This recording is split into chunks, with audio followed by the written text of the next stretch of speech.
The Krellian Empire had ruled the galaxy for 3,000 years without facing any real challenge to their power. They had conquered hundreds of worlds and destroyed any species that tried to resist them.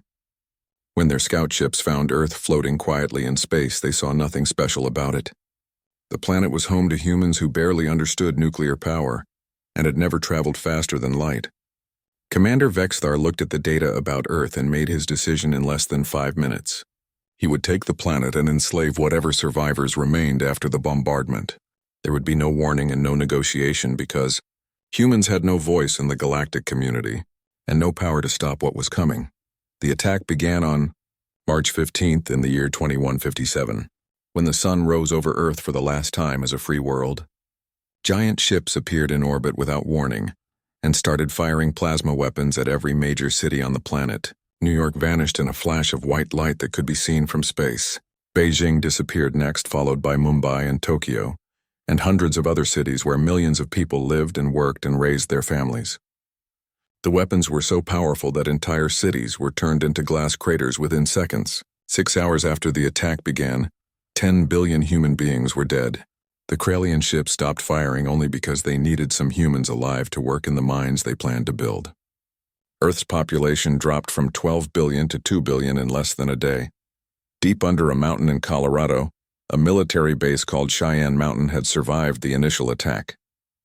General Frank Morrison sat in the command center watching screens go dark one after another, as cities reported their destruction and then went silent forever.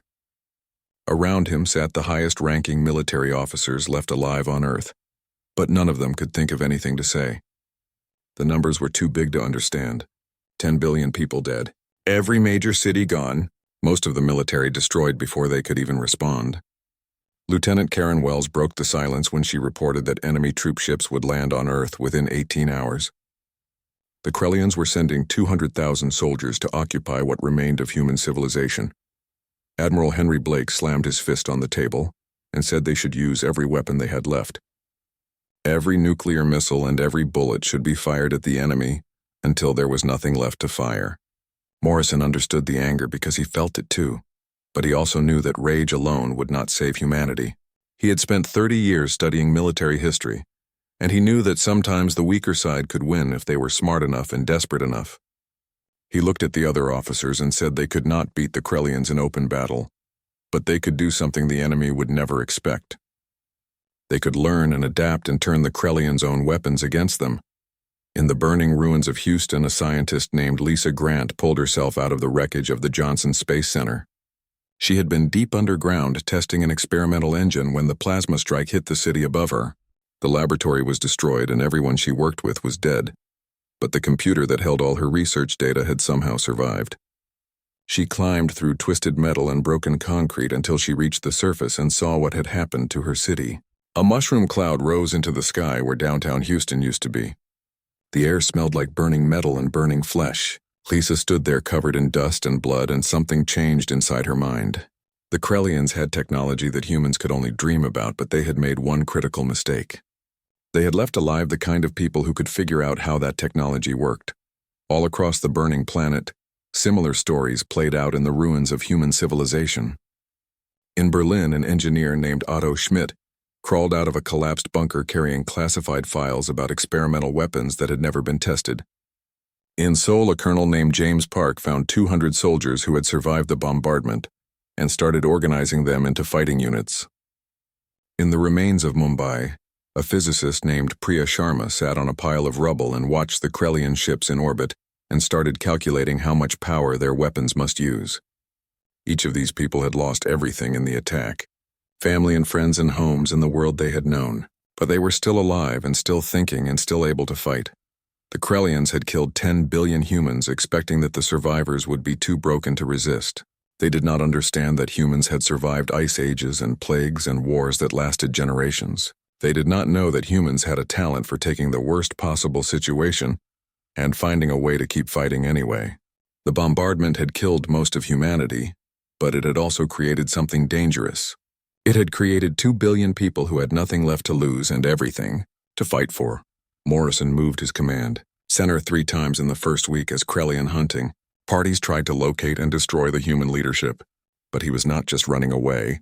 Every time his forces encountered the enemy, they recorded everything about how the Krellians fought and what weapons they used.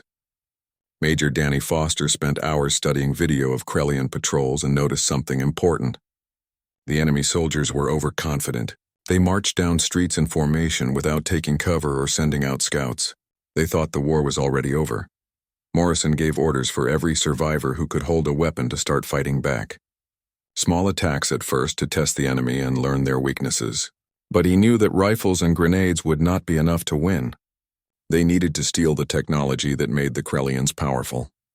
He authorized a program to capture and reverse engineer any alien equipment they could find.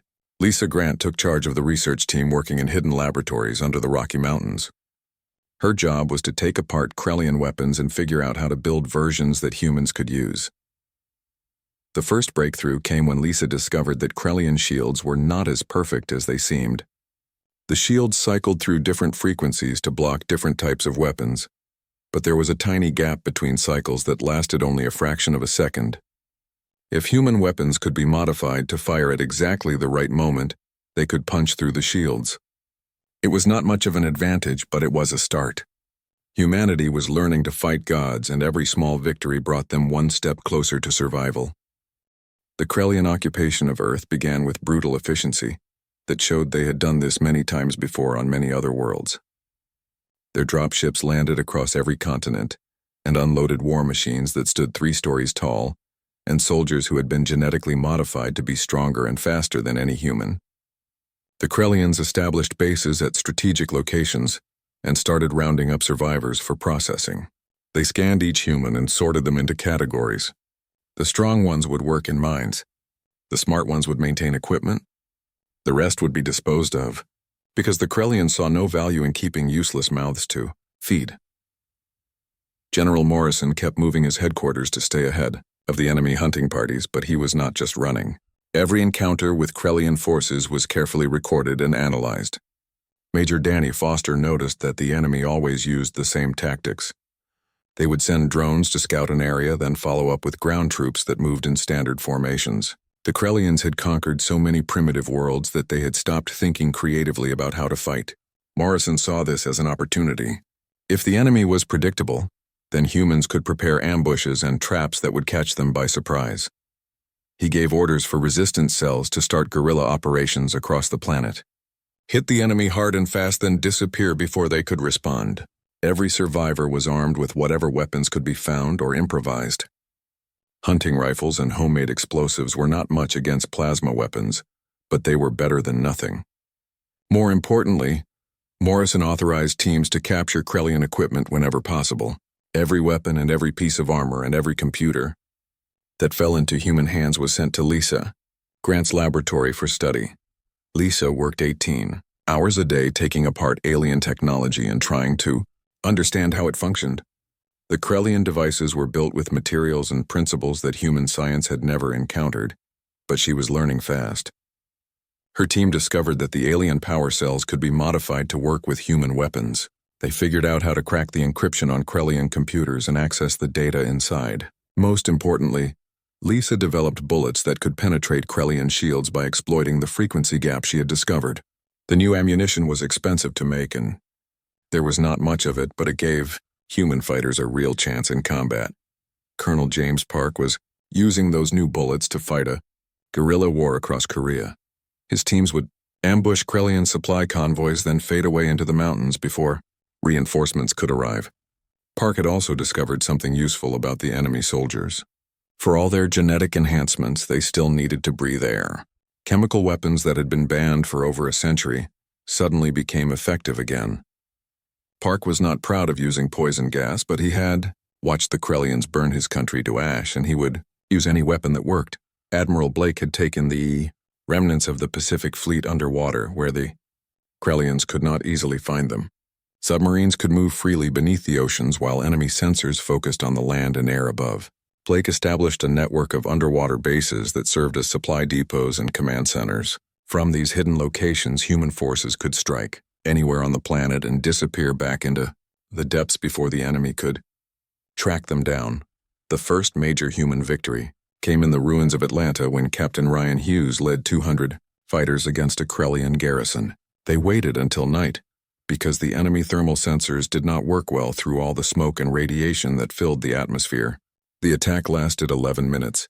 Hughes and his people moved through the streets using every piece of cover and killed 93 Krellian soldiers before the survivors retreated to their ships. For the first time since the invasion, humans held ground that the Krellians wanted. Commander Vexthar was furious when he heard about the defeat. He had conquered 47 worlds during his career, and never once had a primitive species successfully defended territory after the initial bombardment. He ordered an orbital strike on Atlanta and the surrounding area to punish the humans for their resistance, but Morrison had predicted this response and evacuated all his forces hours before the strike hit. The Krellians wasted ammunition, destroying empty buildings while resistance cells across Earth launched simultaneous attacks that forced the occupiers to spread their forces thin. Lisa Grant made another breakthrough when she cracked the encryption on a Krellian datapad that had been recovered from a battlefield. The information inside changed everything. The Krellians were not just occupying Earth because they wanted slaves. They were mining element 115 from Earth's moon because they needed it to fuel their faster-than-light drives. The Krellian fleet was running low on fuel and could not leave until they extracted enough material from the lunar mines. Earth was not a conquest. It was a refueling station. Morrison saw the opportunity immediately. If humans could sabotage the mining operations on the moon, they could trap the Krellian fleet in the solar system. The enemy ships would be stuck here, unable to call for reinforcements or escape if the battle turned against them.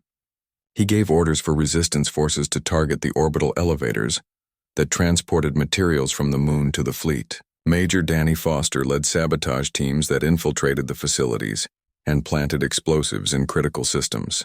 The Krellians responded by pulling troops from Earth to guard the elevators, which meant fewer soldiers available to hunt down resistance cells. 6 months after the invasion, the situation on Earth was still desperate, but something fundamental had changed.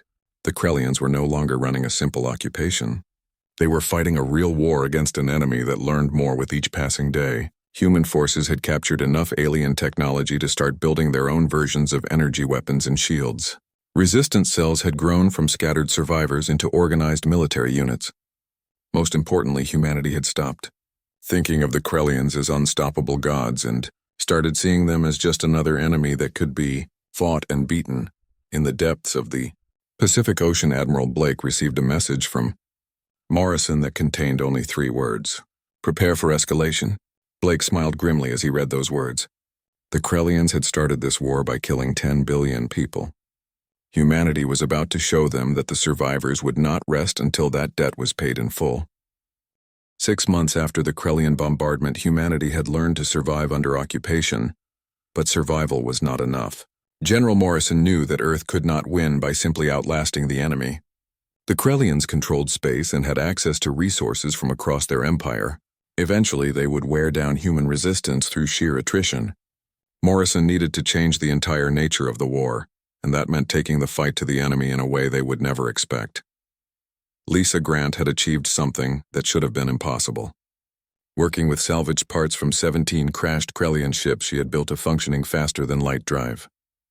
The device was crude and unstable and might disintegrate any ship that tried to use it, but it worked. Humanity could now reach the stars. Morrison understood what this meant.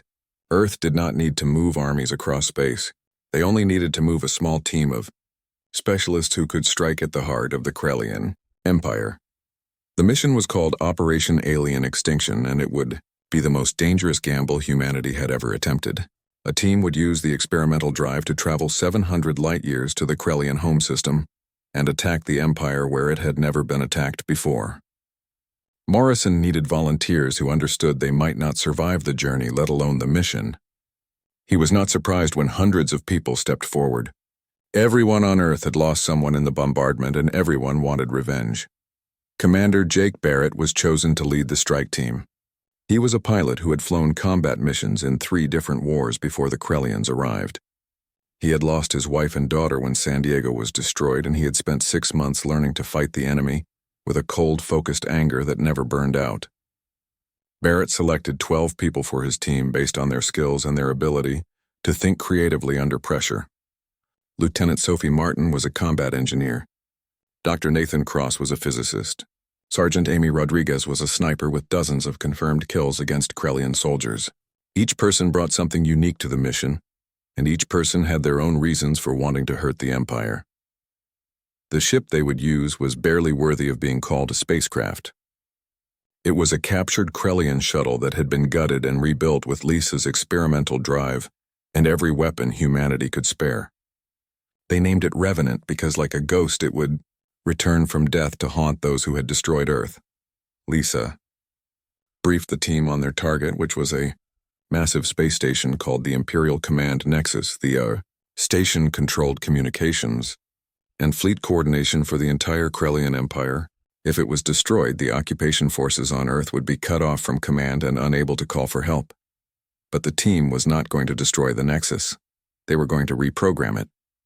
Lisa had developed a computer virus designed specifically to exploit weaknesses in Krellian systems. Once uploaded, the virus would lock the Krellians out of their own networks and broadcast the location of every military installation across the Empire. More importantly, it would send a message to every species the Krellians had conquered. Earth remembers its dead, and Earth offers alliance to anyone willing to fight. Morrison knew the mission would have consequences far beyond its immediate objectives. If Barrett succeeded, the Krellians would know Earth was responsible and would come with everything they had to finish what they started. But if the virus worked, Earth would not be fighting alone anymore. Hundreds of conquered species would see that the Empire could be hurt and would rise up in rebellion. The launch took place in the desert outside Las Vegas at dawn. Barrett and his team boarded the Revenant in silence. Each person carried enough weapons for a small war and enough determination to walk into hell itself. Lisa performed the final checks on the drive and warned them that the jump would cause temporal distortion. Their perceptions would be unreliable during the 6-hour journey, and they needed to stay strapped in and not touch anything. Barrett asked what would happen if the drive failed, and Lisa told him the truth. They would be scattered across 700 light-years as individual atoms. Barrett nodded and said that was almost comforting compared to dying slowly on an occupied Earth. The Revenant lifted off and accelerated toward space. Within minutes, it vanished in a flash of distorted light, traveling faster than any human-made object had ever moved. 700 light-years away, Commander. Vexthar was reviewing reports from Earth when alarms began blaring across the Imperial Command Nexus. Sensors had detected a vessel emerging from faster-than-light travel at the edge of the system. The ship's energy signature matched Krellian technology, but the design was wrong. It looked improvised and primitive. Vexthar demanded to know where the ship had come from, and the answer made him feel something he had not experienced in decades: uncertainty. According to the jump signature, the vessel had originated from Earth. The primitives had built a faster-than-light drive in only 6 months. They had accomplished what most species took centuries to achieve, and they had used that drive to come here to the heart of the Empire. Vexthar ordered the ship destroyed, but even as he gave the command, he knew the real attack had already begun. The Revenant emerged from faster-than-light travel with its crew disoriented and sick from temporal distortion. Barrett forced himself to focus through the nausea and demanded a status report. Martin said the drive was offline and they were stuck in the system. She also reported that sensors showed 12 defense platforms and 300 ships in orbit around Krell Prime. Rodriguez added that 10 ships were already heading their way and would reach weapons range in 12 minutes. Barrett activated the stolen stealth systems and ordered minimum engine power. They would drift toward the planet like debris until the moment came to strike. The plan was simple and insane, which meant it might actually work. The Revenant would accelerate at full speed toward the command nexus while broadcasting fake distress signals. At the last moment, the team would evacuate in escape pods. The ship would crash into the station, creating a breach, and the team would follow through that breach to upload the virus. They would have maybe 10 minutes before security forces responded. Barrett looked at his team and asked if anyone wanted to reconsider. No one moved. They had come 700 light-years to hurt the Empire, and they were not turning back now. The Revenant's engines flared to maximum power, and the ship accelerated toward the Imperial Command Nexus at 17,000 kilometers per hour. Alarms screamed across every Krellian command channel as the small vessel rocketed toward the heart of their military infrastructure. Defense platforms began charging weapons, but Barrett had timed the approach perfectly.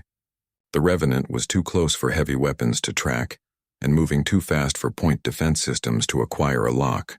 Commander Vexthar watched from his command center on the planet below and realized with growing horror that the primitive humans were going to ram the most important installation in the Empire. Lieutenant Sophie Martin counted down the seconds to impact while the team scrambled into escape pods.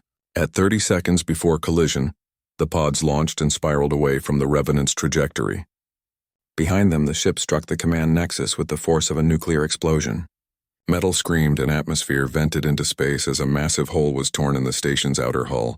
Barrett's pod landed in the breach and magnetic clamps engaged to hold it in place. He kicked open the hatch and led his team into the station's interior.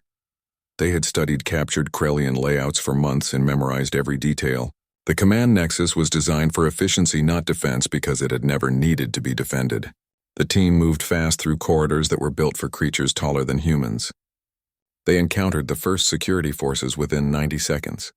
Krellian soldiers in powered armor came around a corner with plasma rifles raised, but the narrow corridor negated their numbers advantage. Sergeant Amy Rodriguez dropped 3 soldiers with precise shots before they could react. Martin threw an explosive charge that collapsed the ceiling and blocked reinforcements from following.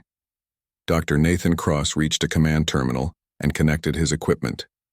He told Barrett he needed 3 minutes to upload the virus. The team formed a defensive perimeter around him and prepared to hold the position. Krellian forces were pouring in from 3 directions now, and the firefight became brutal. Corporal Ben Hayes took a plasma bolt to the chest and went down. Specialist Claire Brooks was hit by shrapnel, but kept fighting with blood streaming down her face. Barrett emptied his magazine into an advancing formation, then grabbed a fallen Krellian plasma rifle and used it despite the weapon being designed for different hands. Cross worked calmly at the terminal even as energy bolts scorched the wall above his head. The virus was uploading into the station's main computer, which would spread it through every networked system in the Empire. 2 minutes remained. The Krellians brought up a mechanized combat drone that tore through the wall and emerged into the corridor like a metal nightmare. Its weapons began charging for a shot that would kill everyone in the confined space. Rodriguez did not hesitate. She armed her last explosive charge and threw herself under the drone's chassis. She screamed for Earth as the explosion tore the machine apart and collapsed half the corridor. Rodriguez was gone, but she had bought the time they needed. Cross announced that the upload was complete. The virus was active and spreading. Across the command nexus and across Krell Prime and across the entire Krellian Empire, systems began to fail. Defense platforms turned their weapons on their own ships. Communication networks started broadcasting humanity's message to 600 conquered worlds. Automated factories shut down. Fleet coordination collapsed. In his command center, Vexthar watched his empire's infrastructure turn against itself. Every screen displayed the same message in 1,000 languages. Earth remembers. Earth offers alliance. Earth will have justice. Barrett led his team back toward the breach. They had lost 5 people getting in and might lose everyone getting out, but the virus was spreading and that was all that mattered. All across the galaxy, conquered species were receiving Earth's message and learning that the Empire could bleed. The team fought through collapsing corridors and emergency bulkheads that were sealing automatically. The station was tearing itself apart as the virus corrupted its structural management systems. They reached the pod bay and found it filled with panicking Krellian civilians trying to evacuate. Barrett raised his weapon, then lowered it. These were not soldiers. They were technicians and administrators who had probably never seen combat. He ordered his team to let them go. Humanity was not here to murder everyone. Just to make a point, the team secured a pod and launched clear of the dying station. Behind them, the command nexus broke apart in a cascade of explosions. 3,000 years of Imperial coordination was gone in moments.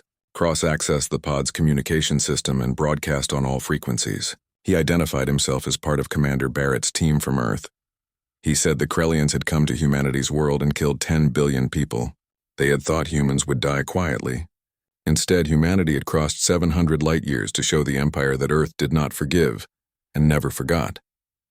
The Krellian Empire was falling and humanity was just getting started. On Krell Prime, Vexthar listened to the broadcast from deep underground. Around him, the military leadership argued about how to respond, but Vexthar knew they had already lost. Not the war, perhaps, but something more important. They had lost the certainty that the Empire was invincible. A primitive species had struck at the heart of Krellian power and survived. More importantly, they had inspired every other conquered species to rebel. The Empire would spend decades fighting wars on 600 worlds, and it was all because Vexthar had made one catastrophic miscalculation. He had assumed that killing billions of humans would break their spirit. Instead, it had forged them into something new and dangerous. 3 weeks later, Barrett's team returned to Earth in a captured Krellian transport ship. They had fought across half the Krell Prime system, stealing supplies and staying ahead of enemy forces that wanted them dead. When they entered Earth's atmosphere, every settlement with working communications broadcast the same message. Welcome home. General Morrison met them at the landing site in the ruins of Denver. Barrett and his 6 surviving team members stepped out exhausted and injured but alive. Morrison saluted, and 6 billion survivors watching on salvaged screens saw their heroes return. Barrett reported that the mission was accomplished. Morrison shook his hand and said they had given humanity a chance. Now they needed to make it count. Earth's situation remained desperate even after the successful strike against the Krellian command nexus. 10 billion people were still dead, and most major cities were radioactive craters that would remain uninhabitable for generations. But something fundamental had changed across the entire galaxy. The virus that Dr. Nathan Cross had uploaded was spreading through every Krellian system faster than any biological plague. Within 6 hours, every networked computer in 200 star systems was compromised. Within 12 hours, the Empire's military coordination had completely collapsed. Within 24 hours, 87 conquered species had launched open rebellions against their Krellian occupiers. General Frank Morrison watched as the Krellian occupation forces on Earth began receiving fragmented and contradictory orders from their command structure. Some garrisons tried to fortify their positions. Others attempted to evacuate back to orbit. Many simply waited for orders that would never come because the systems that gave those orders no longer existed. Morrison saw his opportunity and gave a single command to every resistance cell on the planet. Hit them now. Every armed survivor and every hidden fighter and every guerrilla unit should attack simultaneously while the enemy was confused and disorganized. The counteroffensive began at dawn across 6 continents. Human forces emerged from hiding with 6 months' worth of rage and captured alien weapons. In Seoul, Colonel James Park led 3,000 fighters against the Krellian garrison that had controlled the Korean peninsula. In London, scattered resistance cells coordinated attacks that drove the occupiers underground. In the ruins of São Paulo, survivors who had been hiding since the bombardment rose up with improvised explosives and stolen plasma rifles. The Krellians, who had been trained for conquest and occupation, found themselves fighting an enemy that had learned to turn their advantages against them. Admiral Henry Blake surfaced his submarine fleet and launched coordinated missile strikes against Krellian ships trapped in Earth's orbit. The enemy vessels could not coordinate their defenses without the command nexus to guide them. They fell one by one to weapons the Krellians had dismissed as primitive. Blake reported 17 confirmed kills to Morrison. The remaining ships were attempting to flee the solar system, but human forces had mined the orbital lanes. The Krellians would have to fight their way out or surrender. Surrender was a concept they had never offered to conquered species, but now they discovered its bitter necessity. Garrison after garrison raised white flags, which was another human concept the Krellians had to learn. Those who chose to keep fighting were destroyed by an enemy that had spent 10,000 years of human history perfecting the art of war. The Krellians had better technology, but humans had something more important. They had the absolute determination of people who had lost everything and would accept nothing less than total victory. 700 light-years away on Krell Prime, Commander Vexithar sat in a bunker deep beneath the capital. Around him, the military leadership argued about how to respond to the crisis, but Vexthar knew the truth. They had already lost. Not just the war, but the entire foundation of imperial power. A primitive species had struck at the heart of the Empire and survived. More importantly, they had inspired every conquered species to believe that rebellion was possible. The Empire would spend generations fighting wars on 600 worlds and might never recover the absolute dominance they had enjoyed for 3,000 years. Commander Jake Barrett and his team returned to Earth 3 weeks after their strike on the command nexus. They had stolen a Krellian transport ship and fought their way across half the enemy home system. When they entered Earth's atmosphere, every surviving settlement broadcast the same message. Welcome home. Morrison met them at the landing site and saluted. Barrett reported that the mission was accomplished. Morrison shook his hand and told him they had given humanity a chance. Now it was time to make that chance count. Dr. Lisa Grant worked continuously to decipher the massive amount of data the virus had extracted from Krellian systems before spreading across the galaxy. What she found was a map of civilizations ready to explode into revolution. 87 species on 300 worlds representing billions of beings who had suffered under Krellian rule for centuries. And now they had proof that the Empire could be hurt. They were receiving communications from across the galaxy. The Thoraxians wanted to coordinate attacks on Krellian supply lines. The Vexor species offered to share military technology. The Xenthus were asking Earth to lead a coalition of free worlds against the Empire. Morrison studied the star map showing humanity's potential allies. 6 months ago, Earth had been alone and dying. Now they were at the center of a galactic revolution. He told Lisa to accept every offer of alliance. Earth would stand with anyone fighting the Empire. The war that followed lasted 3 years and reshaped galactic civilization. Humanity absorbed technology from dozens of species and combined it with their own brutal efficiency. The Krellians discovered that conquering one world had created an enemy that could forge alliances and inspire rebellions, and fight with a creativity born from absolute desperation. Earth would never return to what it was before the bombardment. The scars would remain for generations, and the memory of 10 billion dead would never fade. But from those ashes a new humanity emerged. Harder and faster and more dangerous than any species the galaxy had known. They had learned to turn suffering into strength and transform grief into determination. The Krellian Empire began to crumble not from external invasion but from internal collapse as conquered species rose up, and human advisors taught them how to fight and how to sabotage and how to win against impossible odds. 5 years after the bombardment, Commander Jake Barrett stood in the rebuilt city of New York watching ships from a dozen species land at the spaceport. The city was smaller than before with only a fraction of its original population, but it was alive. Humanity was alive. Dr. Lisa Grant joined him at the observation deck and said he had changed the galaxy. Barrett shook his head and replied that humanity had just refused to die quietly. The galaxy had changed itself. But that was not entirely true, and they both knew it. Humanity had done something unprecedented. They had taken the worst day in human history and turned it into the spark that freed 600 worlds. The Krellians had killed 10 billion people expecting submission. Instead, they had created an enemy that would pursue them across the stars until justice was served. In the human psyche buried beneath civilization and culture, there had always been a capacity for absolute war, for fighting with such totality that survival became secondary to victory. The Krellians had awakened that capacity, and now they were paying the price. Operation Alien Extinction was not just the name of one mission.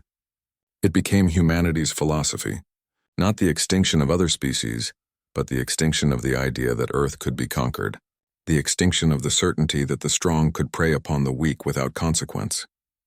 Morrison became the first Secretary General of the United Galactic Coalition and addressed representatives from 300 worlds. He said humanity remembered what they lost and honored the 10 billion who died. But humanity also remembered that they survived, and they promised that no species would suffer what Earth suffered not while humanity drew breath. The assembled representatives from 300 species erupted in agreement. They were united by shared suffering under the Krellian Empire and bound together by determination to build something better. Somewhere in the ruins of the command nexus, still floating in orbit around Krell Prime, a fragment of humanity's virus continued to broadcast its message across the galaxy. Earth remembers. Earth offers alliance. Earth will have justice. It was a promise humanity intended to keep forever.